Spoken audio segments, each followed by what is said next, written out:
예, 오늘은 네 번째 시간으로 어떻게 교리를 가르칠 것인가라고 해서 두 가지 측면을 조금 생각을 해봤습니다. 전체 구조를 주목하라. 그리고 그 전체 구조 속에서 우리는 언제나 하나님의 일하심에 주목하는 것을 먼저 했으면 좋겠다라는 거예요. 하나님의 일하심, 특히 하나님의 삼위일체 하나님의 일하심을 먼저 생각하는, 주목하는 것이 필요하다라고 하는 것을 생각해 보려고 합니다. 그 2000년대에 들어서서 인기가 있는 공부법을 보니까 자기주도 학습이라고 하는 것이 제가 독일에서 들어왔을 때 한국 사회에 굉장히 인기를 얻었더라고요. 그래서 지금도 학생들에게는 공부하게 될 때 네가 스스로 할 수 있는 방법을 찾아서 네가 스스로 해. 그래서 뭐 공부의 계획도 짜고 막 이런 거 하잖아요. 그래서 보니까 이 인기 자기주도 학습에 있어서의 가장 대표적인 것을 찾는다 그러면 오답 노트를 작성하는 거죠.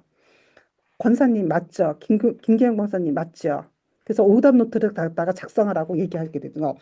지금 보시는 것처럼 오답 노트를 작성하게 돼서 이게 오답 노트를 통해 가지고 학생들이 스스로 내가 잘 모르는 것을 갖다가 다시 한번 되새기고 그리고 다시 한번 내가 실수하게 되는 거 잘못 이해한 것을 갖다가 나중에 시험 보기 전에 정리하도록 이렇게 하고 있는 것을 보게 되죠. 여기서 중요한 것은 무엇을 알고 있는지 그리고 무엇을 모르고 있는지를 정확하게 아는 것이 이 공부법의 주 목적이라고 해도 무방하지 않을까 생각이 듭니다.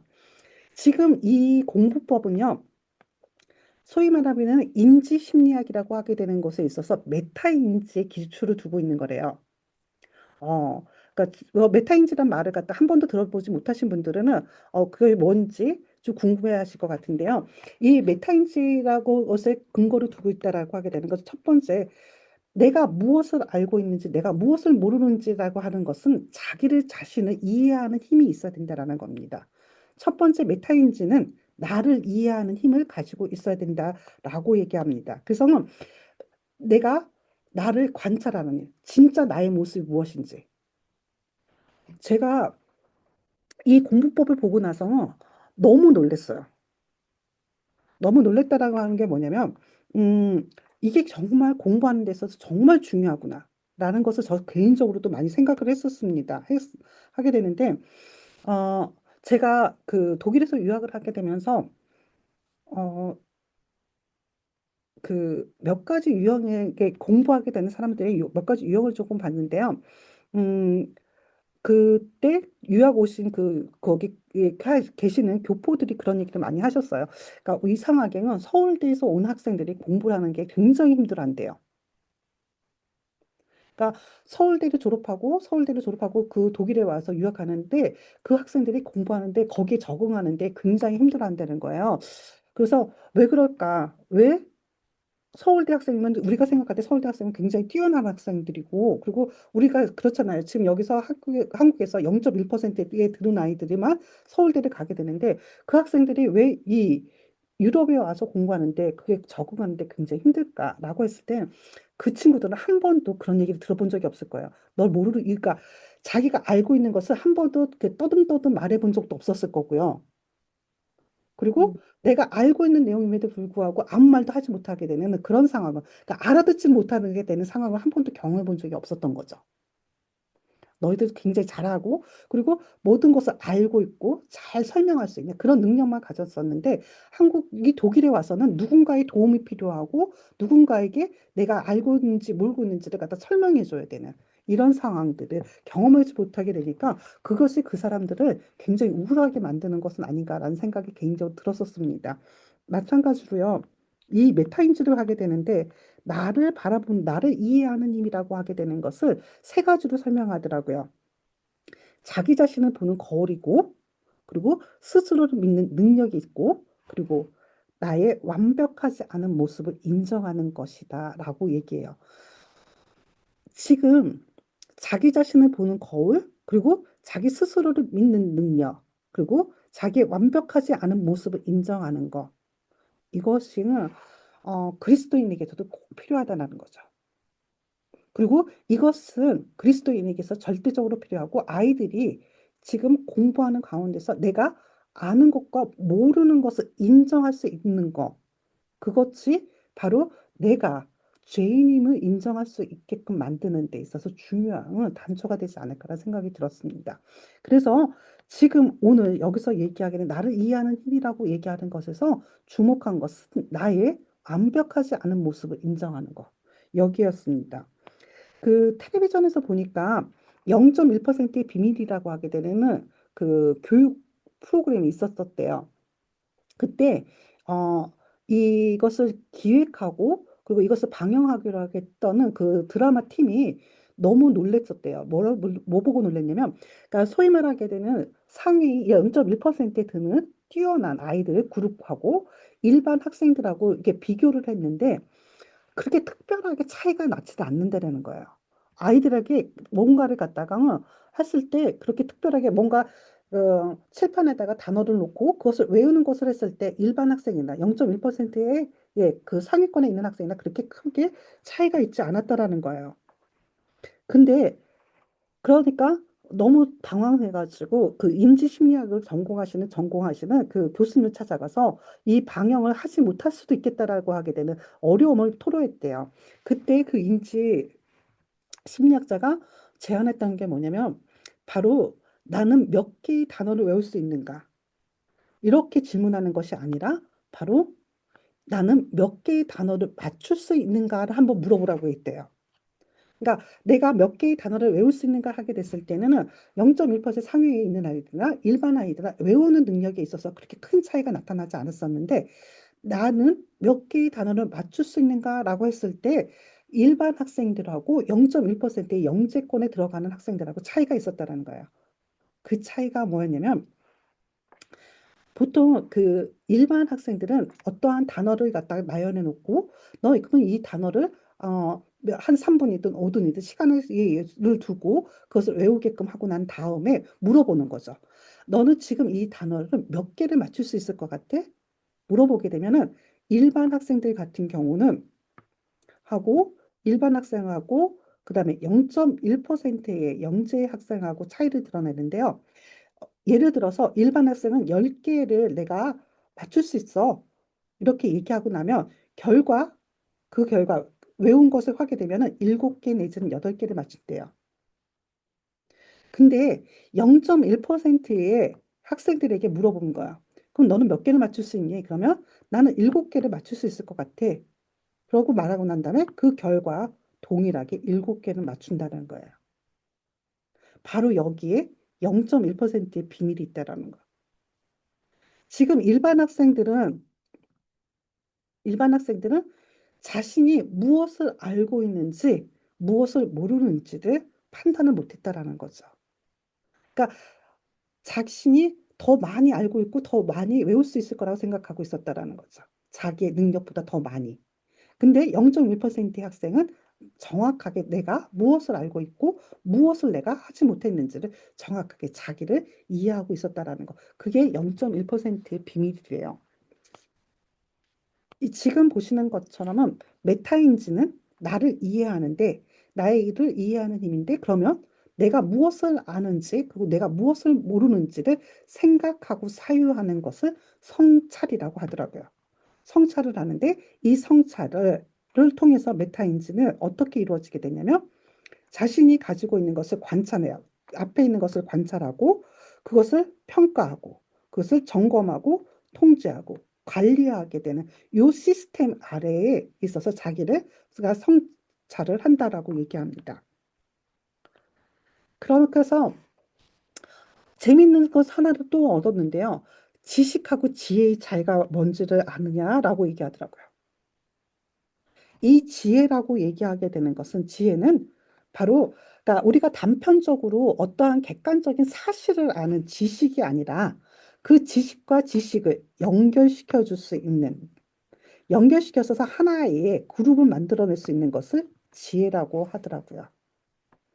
그렇다고 그러면 지금 지혜를 얻는 방법이 굉장히 중요한 거죠. 어떤 통찰을 얻어내는 게 굉장히 중요하다라고 얘기하는 겁니다. 지혜를 얻는 방법으로 그래서 그때의 그 인지심리학자들 그리고 교육학자들이 내세운 방법들을 얘기하는 게 뭐였냐면 여행을 떠나든지 그러니까 낯선 곳을 가는 거죠. 지금의 익숙한 공간에서 벗어나서 낯선 곳을 가게 되고 그리고 새로운 것을 경험하게 하고 그리고 명상이라는 것을 통해 가지고 지혜를 얻는 방법을 가질 수 있다라고 제안을 합니다. 바로 여기 낯선 곳에 가서는 자기 자신을 마주할 수 있는 용기가 필요하다라고 얘기해요. 그래서 지금까지 제가 공부하는 방법이라고 얘기하게 될 때, 공부하는 방법을 할 때, 아, 수학은 어떻게 공부해? 영어는 어떻게 공부하는 게 좋아? 이러한 것을 갖다가 제안해주고, 그것을 갖다가 반복해서 숙련할 수 있도록 하는 것으로 생각했었는데, 지금의 이 메타인지에 기반하게 된 자기주도 학습이라고 하게 되는 지금 이 내용 메타인지는 굉장히 이 신학적으로 그리고 우리의 신앙생활을 하는 데 있어서 그리고 신앙 교육을 하는 데 있어서 너무너무 중요한 것을 우리에게 던져주더라고요. 그래서 이 방법론을 고스란히 저도 가지고 들어오게 됩니다. 이 방법론에서 모니터링 그리고 컨트롤, 피드백이라고 하게 되는 이 세 가지의 방법론을 통해서 이루어지게 되는 이 지혜를 얻는 방법이 고스란히 이미 저희 신학의 신학자들 그리고 그 교회에서 가르치고서 신앙을 가르치고자 했던 신앙 교육서에 고스란히 그것이 들어가 있는 것을 보게 됐어요. 이 방법론이 지금 우리의 교육 그 신앙 교육에 어떻게 투영이 돼서 나타나는지 동일하게 나타나게 되는지를 살펴보려고 합니다. 지금 그 개혁신학에 있어서 굉장히 중요한 사람으로 칼빈 한 번쯤은 다들 들어보셨을 것 같아요. 그리고 칼빈의 이름이 한 번도 들어봤을 뿐만 아니라 기독교 강요도 한 번쯤은 다들 들어보셨을 거라 생각이 드는데요. 여기에 첫 번째 질문이 뭐라고 시작하게 되냐면 궁극적으로 참되고 결실한 지혜로 여겨질 만한 우리의 지혜 유체 거의 전부는 하나님을 아는 지식하고 우리 자신을 아는 지식이라고 되어 있습니다. 그러니까 지혜. 궁극적으로 우리는 지혜를 추구하는 사람이라는 거죠. 신앙의 언어들은 지혜의 언어라고 얘기하게 되는 거죠.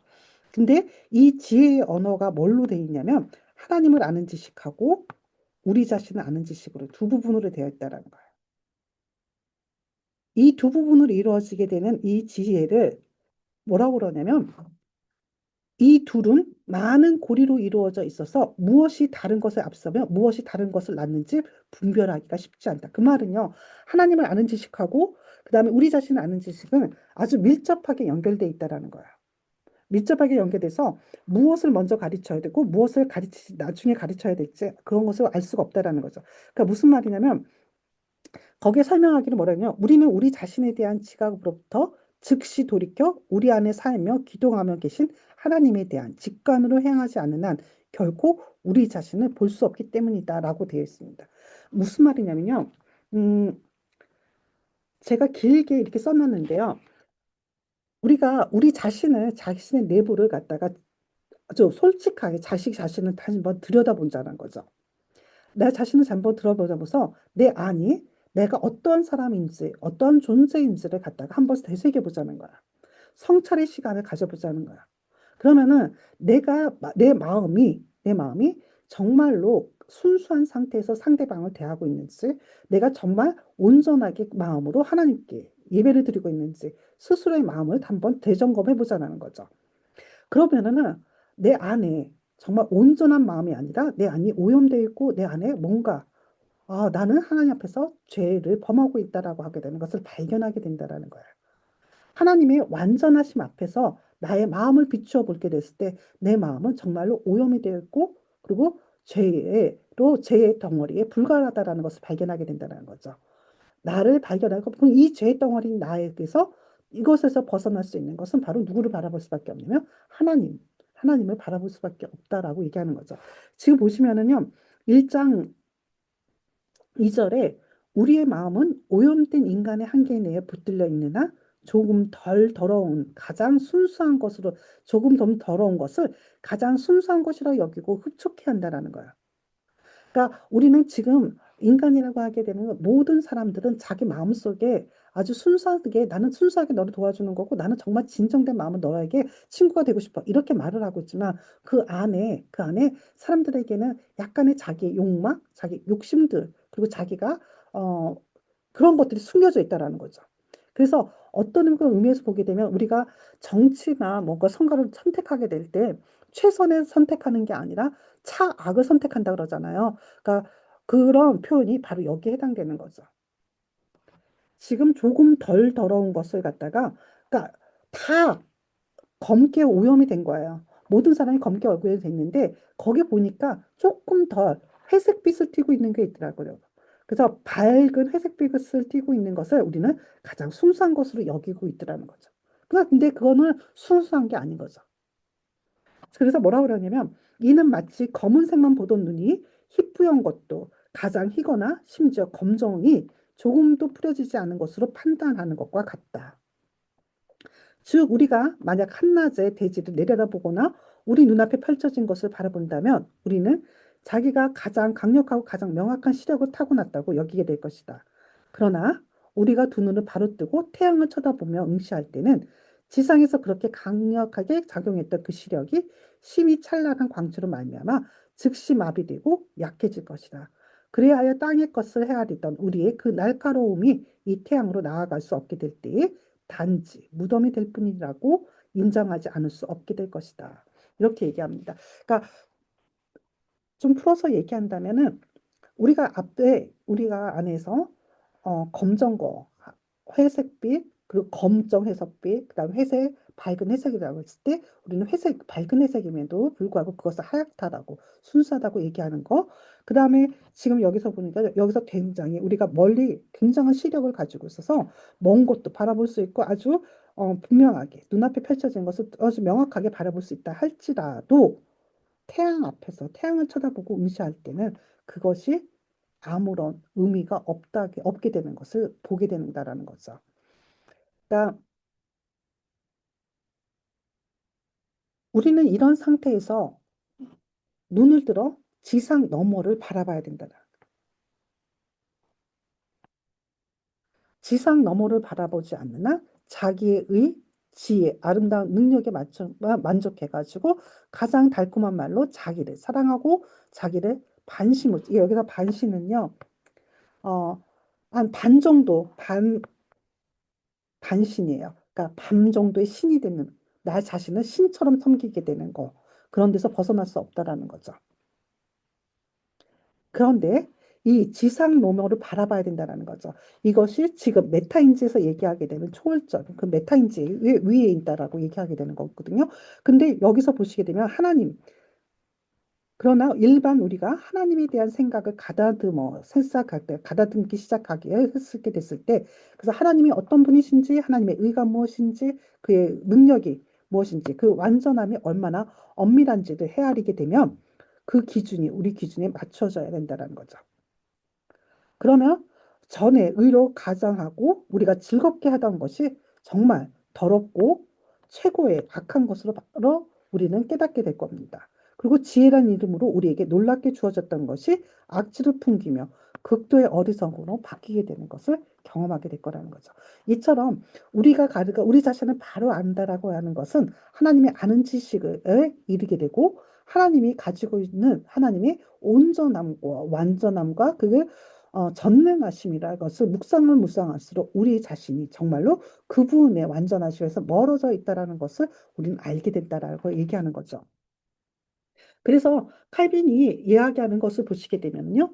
지식을 넘어서 하나님을 아는 지식과 그리고 우리 자신을 아는 지식. 지금 이것이 바로 메타인지에서 얘기하게 된 코그니치오예요. 동일한 단어예요.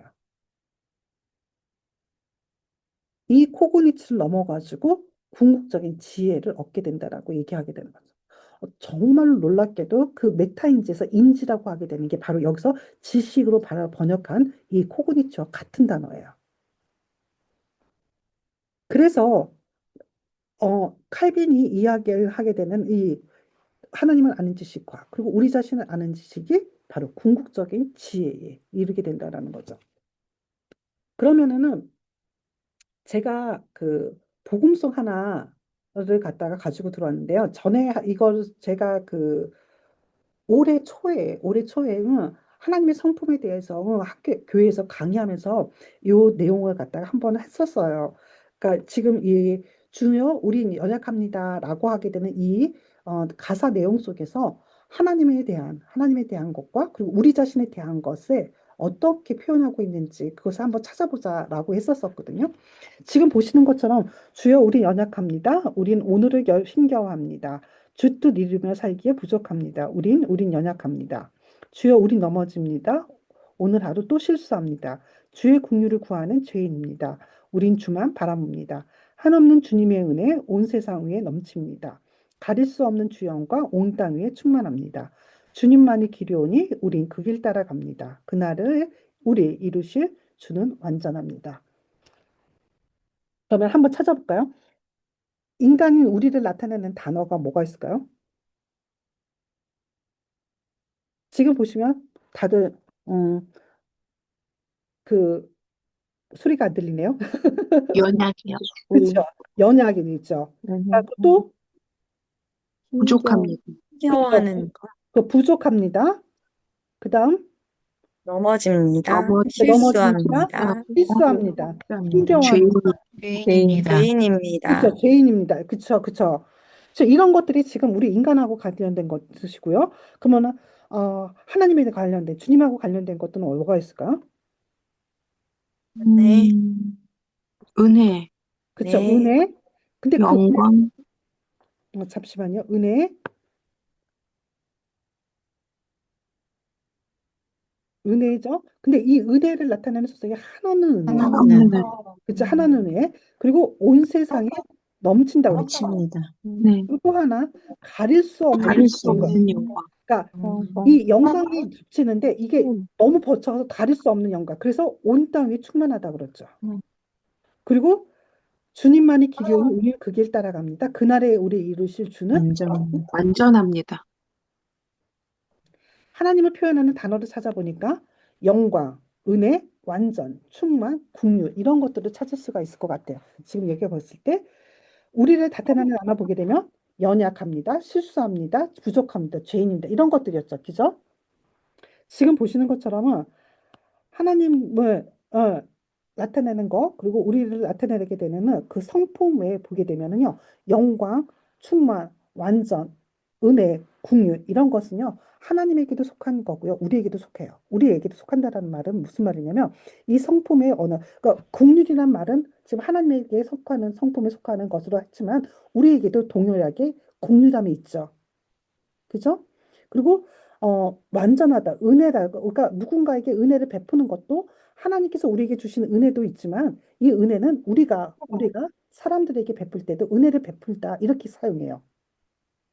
이 제가 말씀드리는 것은 이 은혜라는 단어, 국률이란 단어, 완전이란 단어, 충만이란 단어, 영광이란 단어는 하나님께만 속한 단어인 것은 분명히다. 하나님께도 속한 단어이지만 우리가 일상생활에서 사용할 때 우리가 경험할 수도 있고 우리가 삶을 살아가는 데서 사람과의 관계 속에서도 우리는 이 단어들을 이해하고 경험한다라는 거죠. 그러니까 하나님께만 속하는 단어로 우리 사용하지 않는다라는 거예요. 무슨 말씀인지 이해됐나요? 네, 이거 네, 우리는 뭐라고 그러냐면 공유적 속성이라고 얘기해요. 그러니까 뭐 거기까지는 모르셔도 상관없습니다. 그래서 이러한 것을 성품을 나타낼 때 근데 우리에게는 이 하나님께만 속해 있는 것이 있습니다. 그게 한없는 그리고 온 세상 위에 가릴 수 똑같은 은혜이지만 하나님께도 적용되고 우리의 삶에도 적용될 수 있는 은혜예요. 그죠? 그렇지만 하나님의 은혜는 한없는 은혜가 되고요. 그리고 우리에게 우리도 충만하게 뭔가를 가지고 있다라고 이야기할 수 있지만 온 세상을 다 덮는 충만이에요. 이것은 하나님과 우리 사이에 절대적인 거리가 존재한다라는 것을 암시하는 거죠. 지금 하나님을 아는 지식과 우리 자신을 아는 지식이 지혜라고 얘기했어요. 그럴 때 하나님을 아는 지식하고 우리를 자신을 아는 지식 사이에는 이러한 절대적인 간격이 존재한다는 것을 아는 것이 중요하다는 거죠.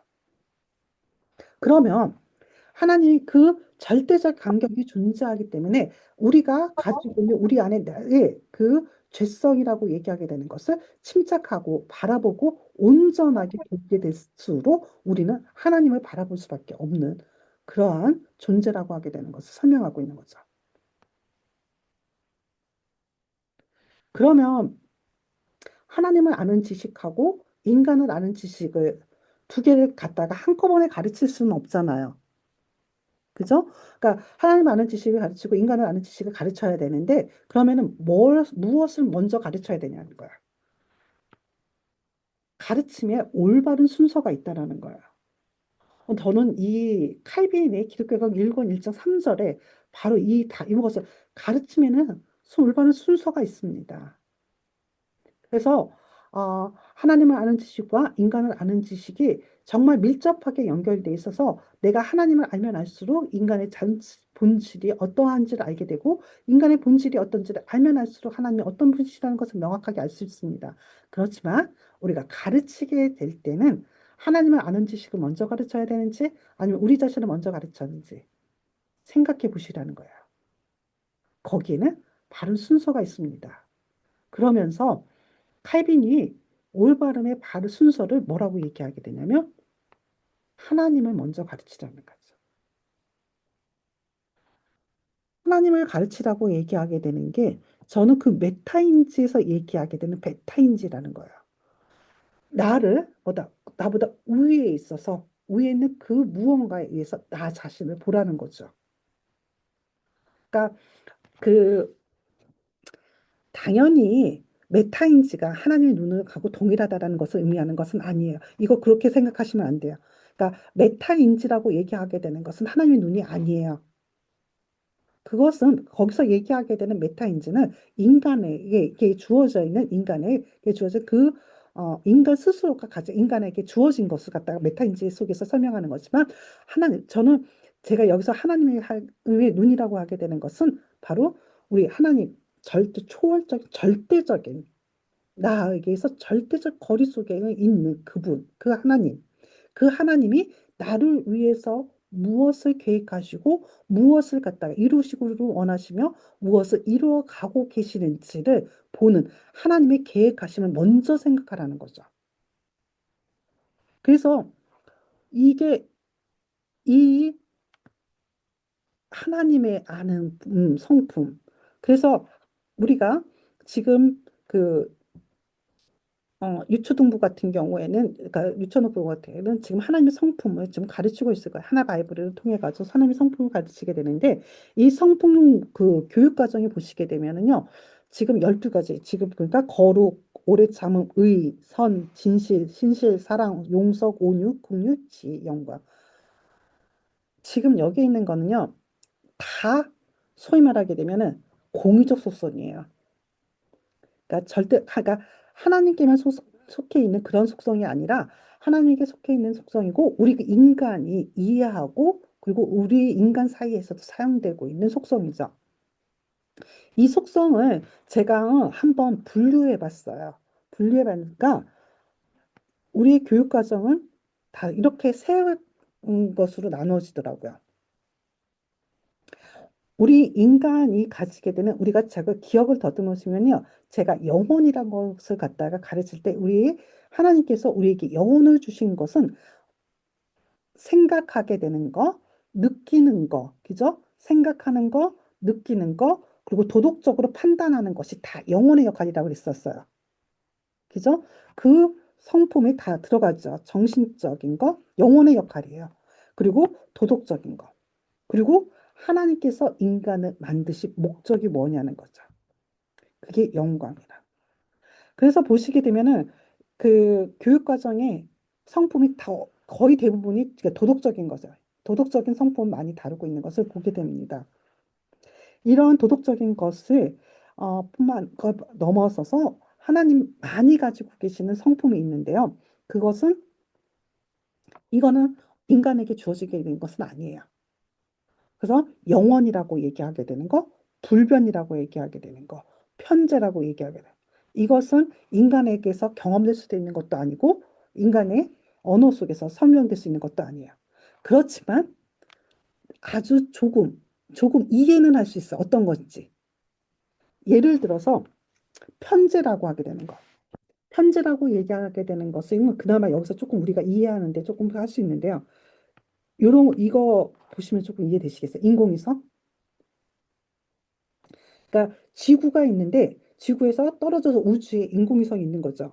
그러면 그 인공위성이 떨어지게 되면은 거기서 오게 되는 뭐냐면 여러 가지 어 인포메이션들이 전달이 되게 되죠. 발사체, 지상 이렇게 해서 연결돼서 그래서 이 연결이 하나의 그 틀을 갖다가 모든 것에 다 연결되어 있는 것을 보게 되는 거죠. 이게 편재의 개념하고 아주 유사해요. 그러니까 하나님은 어디에나 계시다라고 얘기잖아요. 어디에나 계시는데 그 인공위성이 지금 이 모든 것과 연결되어 있는 것 이런 것이 바로 편재라고 얘기하게 되는데요. 성경에 보시게 되면 편재에 대해서 명확하게 가르치고 있습니다. 하나님의 편재는 시편 139편 7에서 10절에 해당되는데요. 내가 주의 영을 떠나 어디로 가며 주의 앞에서 어디로 피하리까? 내가 하늘에 올라갈지라도 거기 계시며 수월에 내려가 펼지라도 거기 계십니다. 내가 새벽 날개치며 바다 끝에 가서 거주할지라도 거기서도 주의 손이 나를 인도하시며 주의 오른손이 나를 붙드시리. 지금 보세요. 하늘에 올라갈지라도 거기 계시며 수월에 내려갈지라도 거기 계시고. 그러니까 내가 주의 영을 떠나 어디로 가면 어디로 피하리까? 어디로 가도 다 주님이 함께 하신다라는 거죠. 이것이 편지를 나타내게 되는 중요한 내용이 될 겁니다.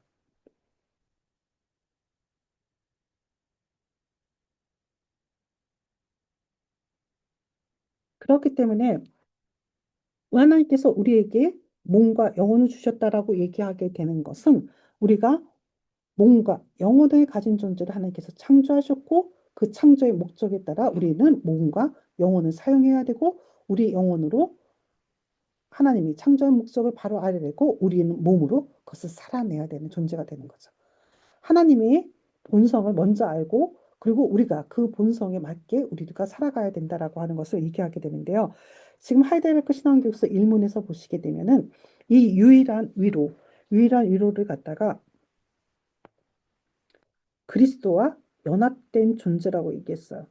그리스도와 연합된 존재라고 얘기하게 되는 것은 바로 그리스도하고 내가 연합이 됐다라고 하게 되는 거거든요. 그러면 이 연결고리가 어떻게 형성되느냐는 거예요. 이 연결고리. 하나님과 나를 묶어주는 것이 어떻게 형성되냐. 이것을 하이델베르크 신앙교회에서는 명확하게 우리에게 설명하고 있는데요. 첫 번째로 얘기하게 되는 것은 그리스도가 나를 위해서 무엇을 하셨는지, 이것을 연결시키기 위해서 이 그리스도께서 무엇을 하셨는지를 아셔야 되는 거죠.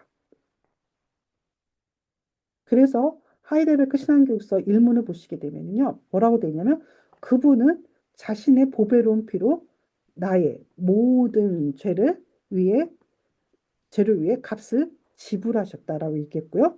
그리고 두 번째로 얘기하게 되는 것은 나를 마귀의 모든 권세로부터 해방했다라고 했습니다. 그러니까 지금 나의 모든 죄를 값을 지불했다라는 것은 속죄에 해당되는 거고요. 나를 마귀의 모든 것에서 해방하셨다라고 하는 것은 자유를 주셨다라는 거거든요. 다시 이야기하게 되면요. 예수 그리스도는 나하고 연합이 되기 위해서 그분은 십자가에 달려 돌아가셨어요. 그곳에서 보혈의 피를 흘리셨어요. 그래서 예수 그리스도는 나의 죄값을 완전히 지불하시는 속죄 사건을 하셨죠. 그것으로 인해서 결과적으로 나에게 주어진 것은 자유롭게 모든 마귀의 권세로부터 자유로운 몸이 될 수 있도록 만드셨다라는 거죠. 우리는 하나님의 형상을 따라 지음을 받았습니다. 다들 아시는 것처럼 하나님의 형상에 따라 지음을 받았지만 우리는 타락하게 돼서 중생하지 못한 상태가 되죠. 이 상태에서 그리스도의 사역이 우리에게 적용이 돼야 돼요. 우리를 중생하지 인간이 타락한 우리를 위해서 하나님께서 우리에게 그리스도를 보내주셨거든요. 그 그리스도께서 지금 얘기하신 것처럼 십자가에 달려 돌아가셨고 그 십자가의 사건을 통해서 우리는 죄에서 자유함을 얻게 되는 그 은혜를 누리게 되는 거죠. 그러면 지금 이 그리스도의 그 사역이 우리에게 적용이 돼야 되는 거야. 그 속죄가 실제로 우리에게도 우리의 죄를 사하는 일로 나타내야 되고 그리고 실제로 그 자유함이 우리에게 주어져서 우리가 자유롭게 이 땅에서 살게 가고 하나님의 뜻을 행할 수 있는 존재로 만들어 주셔야 돼요. 그 말은 이 그리스도께서 행하셨던 것이 연합이 되기 위해서는 이것이 나에게 적용이 돼야 된다는 거죠. 그래서 그것을 하이델베르크 신앙교육사는 우선 첫 번째로 뭐라고 그러냐면 하늘에 계신 나의 아버지 뜻이 없이는 머리털 하나도 내 머리로부터 떨어질 수 없다라고 했어요. 없도록 주님께서 나를 보호하신다. 이 말은요, 하나님의 섭리를 얘기해요. 하늘에 계신 나의 아버지 뜻이 없이는 머리털 하나도 떨어지지 않는다라는 것은 하나님의 섭리예요. 그래서 이 세상에서 일어나게 되는 모든 일은 하나님의 섭리 아래서 이루어지게 되는데 그 섭리 아래서 지금 주님께서 나를 보호하고 계신대요. 이 말은 예수 그리스도께서 십자가에 달려 돌아가시고 그 다음에 그를 하나님께서 부활시키셨고 그리고 하늘로 올리셨어요. 올리셔서 지금 예수 그리스도께서는 뭘 하고 계시냐면 우리를 다스리고 계시죠. 하나님 우편에서 왕으로서 지금 우리를 다스리고 계세요. 그것을 나의 구원을 위해서 나를 보호하고 계시다는 거죠. 다른 마귀의 권세가 나를 유혹해서 넘어뜨리는 일이 없도록 예수님은 그 마귀의 권세로부터 나를 보호하는 일을 하고 계시더라고요.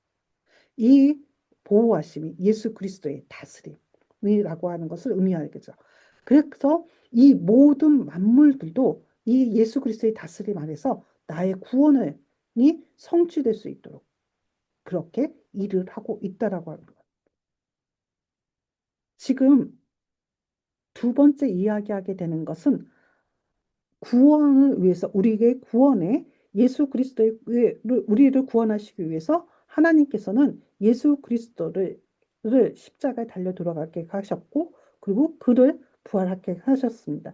이것은 하나님이 영원전에 생하셨던 하나님의 섭리 안에서 이루어진 거야. 그래서 예수 그리스도는 십자가에 달려 돌아가신 거기서 멈추는 것이 아니라 우리를 구원에 이르도록 하기 위해서 지금도 하나님 우편에서 일하고 계시다라는 거죠. 하나님 우편에서 일하고 계시고 나를 위해서 나를 보호하고 계시고 그 모든 만물도 나의 구원을 위해서 일하고 계시다라는 거죠. 이게 예수 그리스도의 다스림을 의미한다라는 거죠. 하나님의 섭리는 하나님의 섭리가 지금 우리가 예수 그리스도를 만남을 통해서 하나님을 아버지라고 부를 수 있는 권세를 우리에게 주셨고요. 그 권세 아래에서 예수 그리스도께서 우리를 다스리고 구원을 위해서 일하고 계시다라고 하거든. 그게 하나님 섭리라고 하게 되는 것을 설명하게 되죠. 이것을 우리는 성령 하나님과 그 다음에 교회를 통해서 그리스도의 통치가 이루어지게 됩니다. 그러니까 예수 그리스도께서 지금 현재도 하나님 우편에서 다스리고 계시는 것을 우리가 시각적으로 우리의 삶 속에서 경험하게 되는 것은 성령 하나님이 우리에게 마음속에 확증을 주시는 것 그리고 우리 마음을 움직여서 지혜를 부어주시고 우리가 일할 수 있게 즐겁게 일할 수 있게 하는 이런 것들 모든 것들이 성령 하나님이 하시는 일이고 또한 교회를 통해서 하나님의 말씀이 선포됨을 통해서 우리의 마음을 움직이는 일을 하게 되는 것 이런 것들을 설명하게 되는 거죠. 지금 보시는 것처럼은 그 예수 그리스도의 다스림 아래서 타락했던 우리가 중생하지 못했던 우리가 우리를 중생한 자로 하게 되는데 이 중생한 자로의 변화는 하나님이 영원전에 계획하신 섭리 안에서 이루어지고요. 그 섭리를 이루기 위해서 예수 그리스도가 이 땅에 위해서 십자가 달려 돌아가신 일을 하셨고요. 그는 그 십자가에서 일을 했으면서 멈춘 것이 아니라 지금도 하늘의 하느님 우편에서 지금도 일하심을 통해서 우리의 중생한 우리가 완전한 구원에 이르는 그 마지막 때까지 이를 때까지 우리를 위해서 일하고 보호하고 계시다라고 하게 되는 것을 가르치고 있습니다. 그리고 마지막으로 성령을 통해서 우리에게 영원한 생명을 보증해 주시고 그리고 그 보증을 받은 우리는 그것에 감격해서 정말 자원하는 마음으로 신실한 마음으로 모든 것을 하나님의 나라를 위해서 일을 하게 되는 그런 마음을 내게 된다라는 거죠. 그러므로 그 성령을 통해서 우리는 영원한 생명을 보증하시고 이 보증하신다는 것은 성령을 통해서 하신 것은 그리스도의 영이거든요. 그리스도의 영을 통해서 하나님의 우리에게 영원한 생명을 보증하시고, 그리고 지금서부터는 어떻게 하게 되냐면 예수 그리스도를 위해서 자원하는 마음으로, 신실한 마음으로 마지막 때까지 일을 하게끔 하신다라는 거죠. 이게 우리가 지금 살아가는 삶의 동인이 된다라. 우리가 무엇을 하게끔 하게 되는 자원하는 마음, 신실한 마음을 갖게끔 하신다라고 하게 되는 거죠. 지금 우리는 지금 요 사이를 살아가게 됩니다.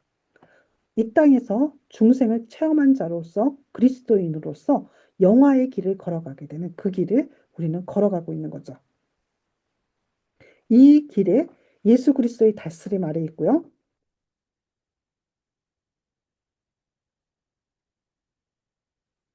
아래에서 성령 하나님께서 우리에게 보증하십니다. 영생을 보증하게 되시고, 그 성령을 통해서 그렇게 보증하시고, 우리가 이 땅에서 삶을 살아갈 수 있는 동력을 부려주신다라고 얘기할 수 있는 거죠. 지금 일문을 보시게 되면은요, 지금은 이제 이렇게 해서 우리는 완전한 일문을 보게 되는데요. 삶과 죽음에 있어서 당신의 유일한 위로는 무엇입니까? 라고 묻습니다. 지금 보신 것처럼 예수 그리스도께서 우리를 위해서 십자가에 달려 돌아가셨어요. 그리고 그 십자가에 달려 돌아가신 믿음으로써 우리는 죄에서 자유함을 얻게 됩니다. 이렇게 얘기하게 되는 거예요. 그러니까 예수 그리스도가 십자가에 달려 돌아가셨다는 것은 이 땅에서 실제로 일어난 일입니다. 근데 그 예수 그리스도께서 하늘로 올라가셔서, 그리고 지금 우리를 다스리고 있어요. 우리를 보호하고 계시고, 그리고 그 보호하심 아래서 모든 만물들이 나의 구원을 위해서 일하고 있어요. 근데 그 모든 일이 영원 전에 하나님의 섭리 아래서 일어났다라고 얘기하는 거예요.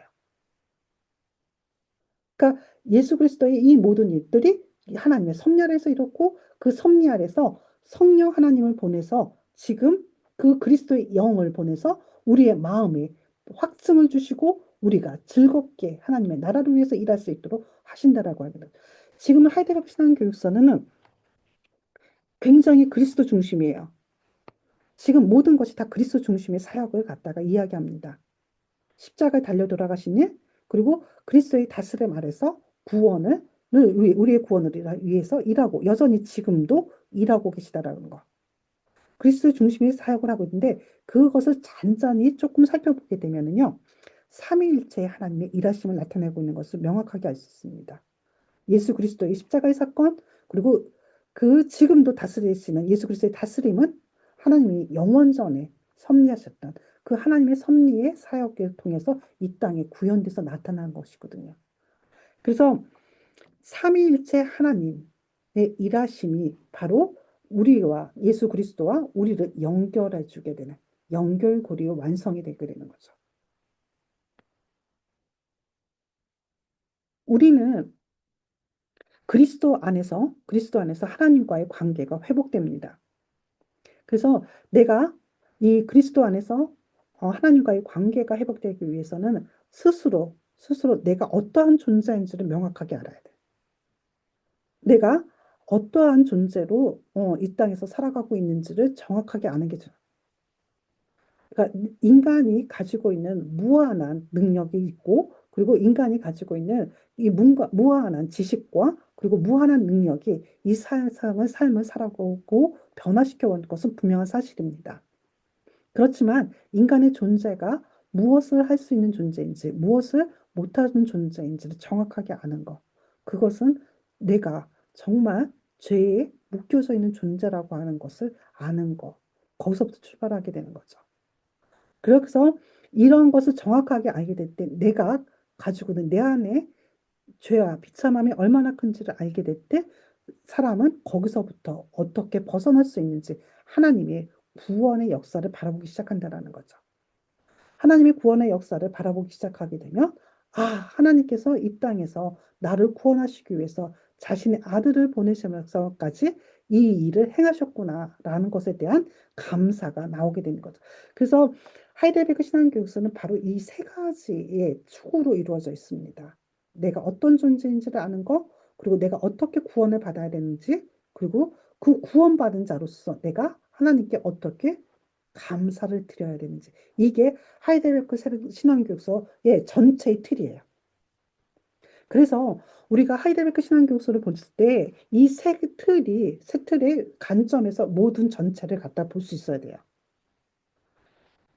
어, 신앙교육을 하게 될 때는 우리는 언제나 이 큰 틀을 보는 거, 큰 틀을 보는 것이 중요하고 그 하나님이 일하심이 삼일째 하나님의 일하심이 어떻게 나타나는지를 보는 게 먼저이고 그리고 난 다음에 그것이 우리에게 어떤 유익을 주는지를 보는 것이 중요하다는 거죠.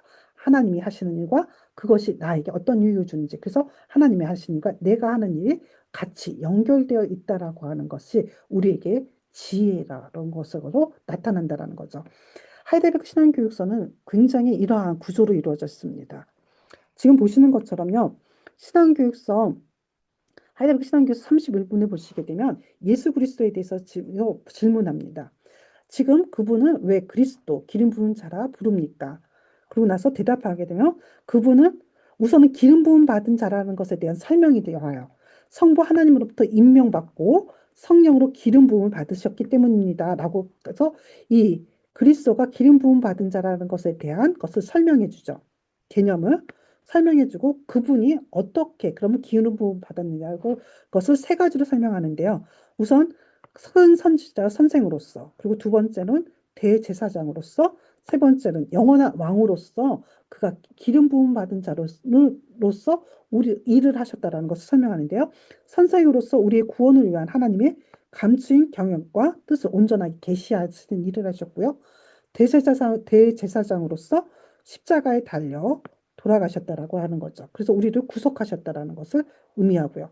영원한 왕으로서 그가 말씀과 성령으로 우리를 다스리고 계시다라는 거예요. 우리가 아까 전에 하이델베르크 신앙교육서 1문에서 봤던 내용이에요. 그 그리스도의 사역이 고스란히 똑같이 반복돼서 나타나게 된 거죠. 우리를 말씀과 성령으로 다스리고 그리고 우리를 위해 획득한 구원을 누릴 수 있도록 지금 예수 그리스도는 우리를 보호하고 계시고 보존하고 계시다라는 거예요. 지금 현재도 그렇게 하고 계시다는 거예요. 지금 보시게 되면 그리스도가 이러한 일을 행하셨어요. 그 행하신 것을 지금 그 다음에 31문을 보게 되면 우리에게 적용되죠. 우리도 동일해요.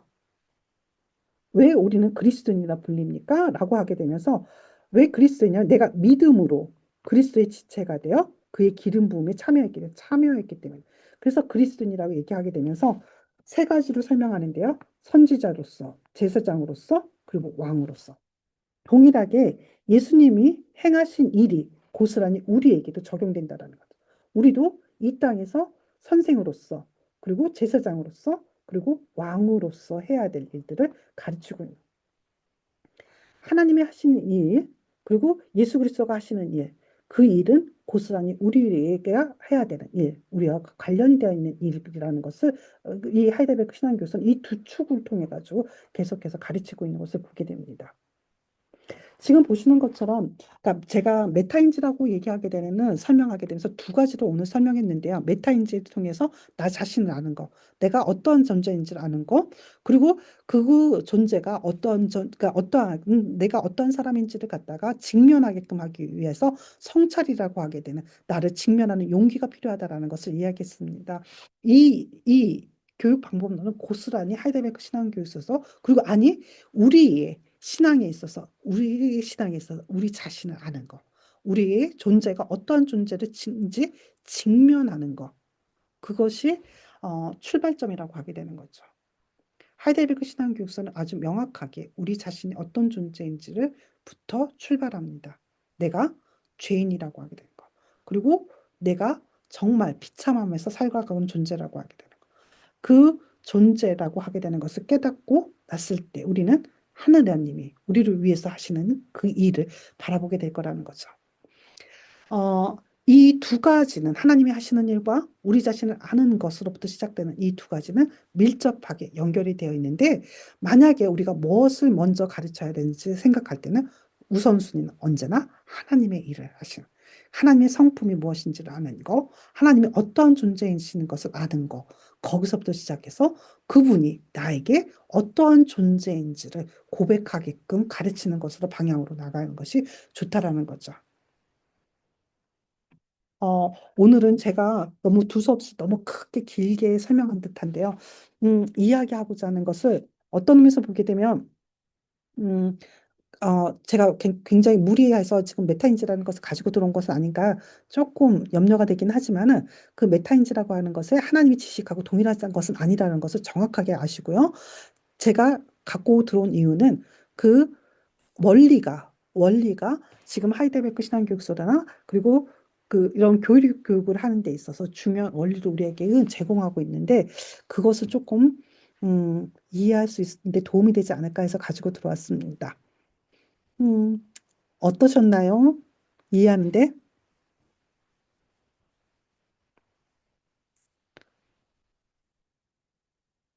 제가 너무 어려웠나요? 음, 질문 있으세요? 네. 너무 어렵구나. 잘 그 모르시겠, 잘 모르시는, 메타인지 쪽이 예? 관심이 많이 메타인지가 응? 네, 메타인지가 관심이 많이 가는 분야긴 한데 응? 이거를 이제 학생들한테 얘기를 하게 될 경우에 응? 실제로 그 인식 자체를 잘 못하더라고요. 설명해주는 사람 입장에서 그렇고. 응? 그러니까 너가 스스로 파악하는 어떤 그 속성들에 대해서 네가 파악을 해야 된다라고 응? 해서 근본적인 질문을 던졌을 때 응? 해석이 좀 다 다르잖아요. 응? 네, 그런 게 왔을 때 응? 그거를 이제 성경적인 부분에서는 그냥 여기 이게 진리야라고 얘기를 해주는 게 응? 그냥 맞는 건지 아니면 이제 너가 어느 정도 너의 성향상에서 받아들이는 게 맞아라고 해주는 게 맞는 건지 그런 약간 생각이 좀 있었긴 하거든요. 저학년은요, 명확하게 가르쳐 주는 게 좋아요. 음, 왜 그러냐면, 저학년에서는 개념을 형성하는 단계거든요.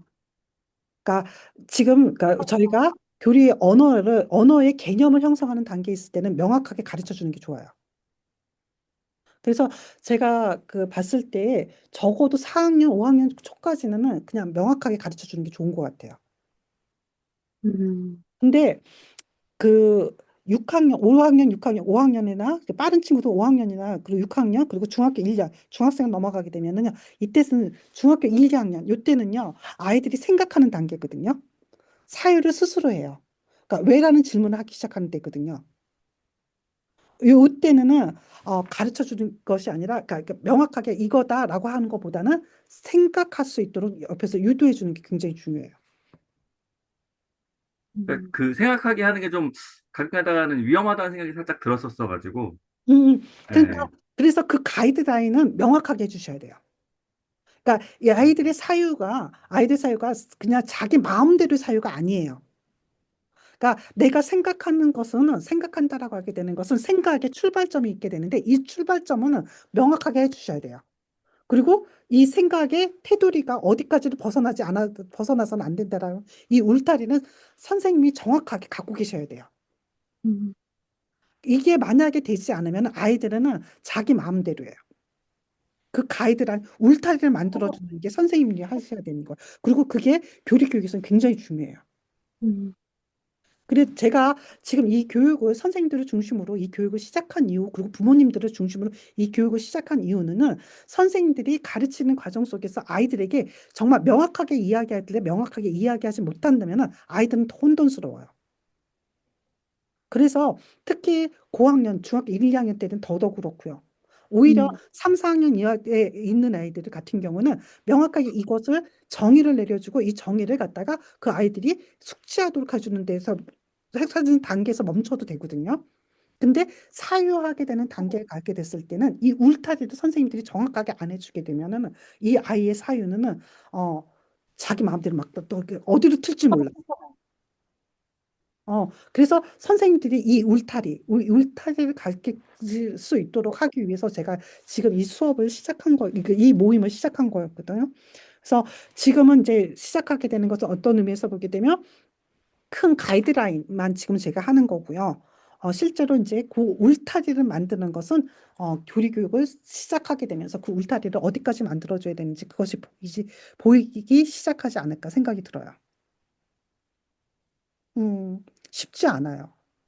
제가 이렇게 가지고 들어서 설명을 한다 할지라도 이것을 실제로 적용하고 이제 실제로 아이들이 가르치는 가운데 지금 말씀하신 것처럼 조금 어려움이 있는 것 분명히 맞는 것 같아요.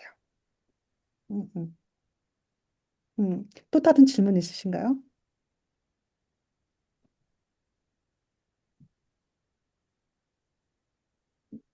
음.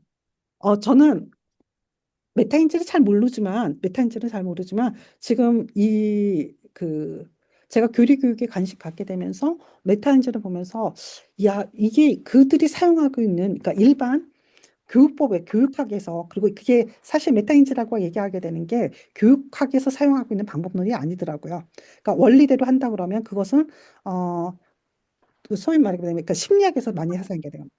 심리학에서 사용하고 있는 거더라고요. 인지 심리학에서 사용하고 있는 것인데 그것을 인지 심리학에서 사용한 것을 고스란히 지금 교육학으로 적용한 거거든요. 인지 심리학이라고 하게 되는 것에서 적용한다는 것은 나 자신을 보는 거고 이거 나 자신을 보는 건데 그것은 지금 교리 교육에서도 굉장히 중요하다라는 거죠. 나 자신을 직면하는 거, 나 자신을 볼 수 있는 용기를 갖는 거, 그리고 나 자신을 정확하게 판단할 수 있는 눈을 갖는 거. 의외로 그 중고등학생들이 자기 자신이 나는 이것을 할 수 없는 존재라고 얘기하게 돼. 나는 할 수 있어, 할 수 없어. 이 할 수 없어를 갖다가 말하는데 되게 익숙하지가 않아요. 그러니까 할 수 없어를 갖다가 느끼기 시작한 게는 나이가 들면서죠. 그러니까 어떤 것에 직면해서 실패하는 경험을 하게 될 때, 그때 가능한데 사실 중고등학교 때까지만 해도 부모님들이 다 서포트해 주시잖아요.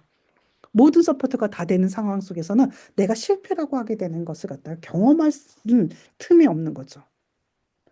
어, 사실 뭔가를 시도해서 그것이 안 된다라고 하게 되면 못했다라고 하게 되는 실패라고 하게 돼. 그렇다고 해서 막 이 아이가 모든 인생을 포기하죠. 이런 실패를 얘기하는 게 아니라요. 어떤 것을 시도해서 아주 작은 것에 대한 실패의 경험을 스스로 그것을 찾아가다가 그것을 찾지 못하는 그런 경험을 하는 것은 좋은 것 같아요.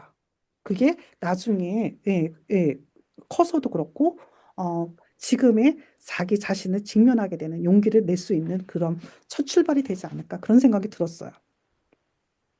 그래서 이 자기 자신을 보게 하게끔 하는 것이 교리 교육에 있어서 굉장히 중요하더라. 제가 얘기하고 싶었던 것은 거기에 그 메타인지에서 그리고 또 하나 그 메타인지에서 제가 오늘 세 개 중에서 하나를 안 하고 남겨뒀거든요. 그 안 한 것은 다음에 제가 얘기하려고 합니다. 이 다음에 얘기하려고 그 내용은요. 지금 하이델베르크 너무 잘 됐어. 그래서 너무 딱 맞아 떨어졌다라는 개인적으로 그런 생각이 들었는데, 그것은 다음 주에 제가 좀 설명을 좀 드리려고 하고요. 나 자신을 정확하게 이루는 것은 성찰이라고 하게 되는 관계를 갖게 되는데, 이 성찰을 통해서 낯선 것을 본다라고 얘기하게 되는 것은 아까 전에 얘기했던 실패를 도전해보고 도전한 것에서 안 되는 것도 있다라는 것을 경험하게 하는 거. 그것을 통해서 가능하지 않을까 생각이 들어요. 그러면 자기 자신을 다시금 피드백을, 그러니까 그러니까 실패하고 나면 그 실패를 통해서 다시금 자기를 되돌아보는 시간을 갖게 되거든요. 왜 실패했지? 무엇이 잘못됐지? 내가 어떻게 해야 되는 게 맞지? 이런 질문들을 던질 수 있게끔 해주는 게 중요하다는 거죠. 네. 음, 조금 이해하는 데 도움이 되셨는지 모르겠습니다. 다음 주에 질문 없어요? 아니, 어려우면 말씀하세요. 어려웠다 말씀을 하시면은, 제가 다른 방법을 찾아보겠습니다. 어, 오늘 이해하는데 어려우셨던 것이 있는지 없는지 말씀하시면은, 제가 좀 더, 한번 다시 광고해 보겠습니다. 이 네 번째는 사실 제가 오늘 한 번 더 다듬어 써야 되는데, 오늘 일정이 제가 너무 많은 것이 있어 보니까 일주일 전에 만들어 두고서는 지금은 점검 다시 다듬지 못해서 그럴 수도 있을 것 같다는 생각이 개인적으로 들기는 합니다. 그래서 한 번 더 해보면 좋겠다. 그런 생각도 들어요. 음, 음. 어, 그리고 하나 조금 부탁의 말씀을 드리는 것은 저희가 지금 녹화한 것을 제가 이것을 요구하는 분들이 많이 계세요. 지금 이 내용이 너무 궁금하다고. 음, 근데 여러분들이 얼굴이 나온 부분도 있고 안 나온 부분도 지금 이처럼 이렇게 검은색으로 된 것에서 참 문제가 없는데 그리고 제 얼굴 나온 거는 참 저는 문제가 없어요. 근데 어, 그 어떤 곳에는 여러분 얼굴이 한 부분씩 나오는 경우가 있더라고요. 그래서 이거를 전달해, 그러니까 오픈하는 것은 조금 위험할 수도 있겠다. 그런 거 조금 양해를 구하고 그다음에 동의를